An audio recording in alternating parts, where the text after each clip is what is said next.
This is Actar's Reviews, from anime to figures and beyond.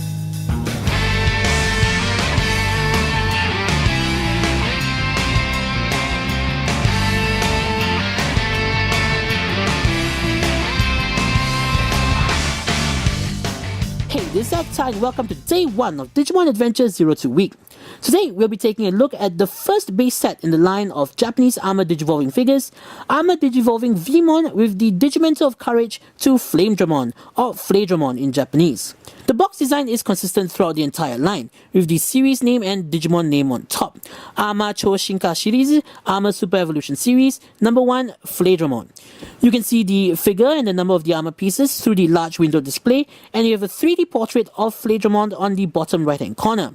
A Digimon Adventure 02 Bandai. On the sides, we have the stats and attacks for both Veemon and Flamedramon, and on the back, we have a picture showing off the transformation process, the other figures in the line, a picture showing you that you can mix and match parts between figure sets, and bios for both Veemon and Flamedramon with a picture of their partner Daisuke.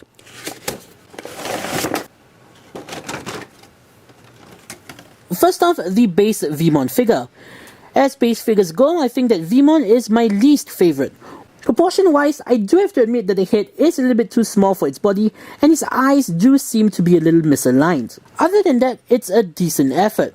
Of course, you do have a number of peg holes and pegs and ball joints on the figure, but overall they aren't that obtrusive. For articulation, his head doesn't really move around that much. It can move up and down due to the transformation. His arms are on ball joints, forwards, backwards, in and out. It's a ball joint. He does have a 90-degree elbow joint, and his wrists do turn. As for his legs, they are also on a ball joint that has a little bit of a pivot up and down. He does have a knee joint, and his foot does rotate side to side and up and down. Moving on, let's take a look at the armor pieces. For this set, we have the helmet, the hand pieces, the chest plate, the back plate, and the leg pieces. And now to combine this up into the Digimon of Courage. First, we collapse the claws on the hand pieces. Then we connect them together. Fold the toes up. Take the chest plate and place it against the hand pieces. Take the arm pieces and chest armor and slide it into one of the leg pieces. Make sure that the peg on the arm slots into this slot on the leg piece. Take the other leg piece and close it up. Take the helmet and rotate the horn. Take the back plate and peg it into the helmet. And lastly, take the helmet and attach it to the rest of the egg. The process of combining the pieces is simple, and they do hold together well enough. The only loose piece is the head armor, but it will still stay on even if you shake it. The Digimon of Courage does an okay job at replicating its show counterpart. You have the flames, and you have the correctly positioned horn and the crest of courage. However, there is some obvious kibble in the form of Flamedramon's eyes, which will be a thing with the other eggs as well. But you know what? Despite this, it does look like an egg, and not like Flamedramon doing a doggy paddle. With that said, it's time to Digimon up!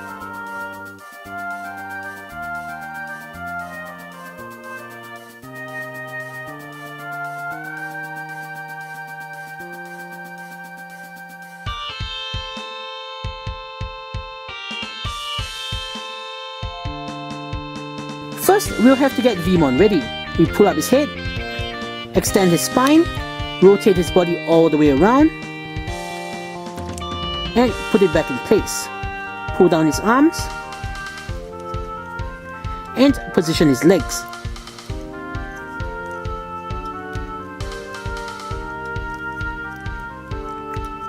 Now we apply the armor pieces. We take the back plate and peg it into place. Clip the chest plate into the back plate. We take the leg armor, fold out the claws, and extend the rest into position. We take this ball joint and peg it into Veemon's fist, and we take this peg and peg it into the hole on the leg armor. And we do the same for the other side.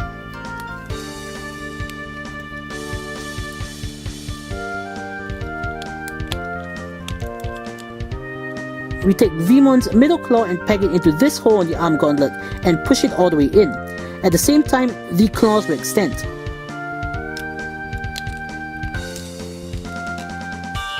And last but not least, we lift up Veemon's ears to reveal the hole, and we take the helmet and peg it into place.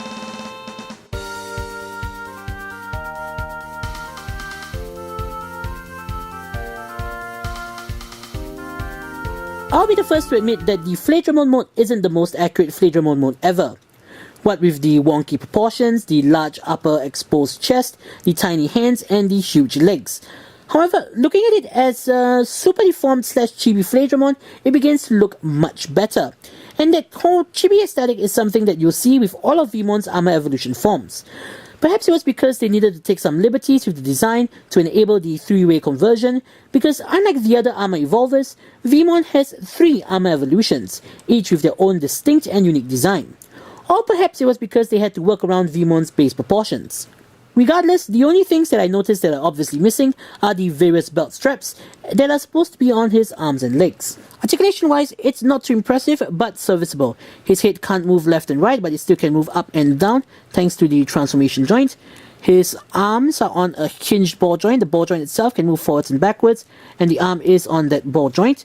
It does have 2 elbow joints that offers a rather large range of motion, and it can also rotate side to side at the elbow. His legs are on a ball joint. Unfortunately, he doesn't have a knee joint because it's locked in place due to the transformation. He does have a foot joint that can move forwards and backwards and side to side. So in conclusion, not a bad first entry, but as a standalone set, it does leave a little bit more to be desired. But if you're planning on getting or are able to get the other 2 of Veemon's Digimentals as well, I definitely recommend picking this one up. So, this is Zach saying, see you on day 2 of Digimon Adventure O2 Week.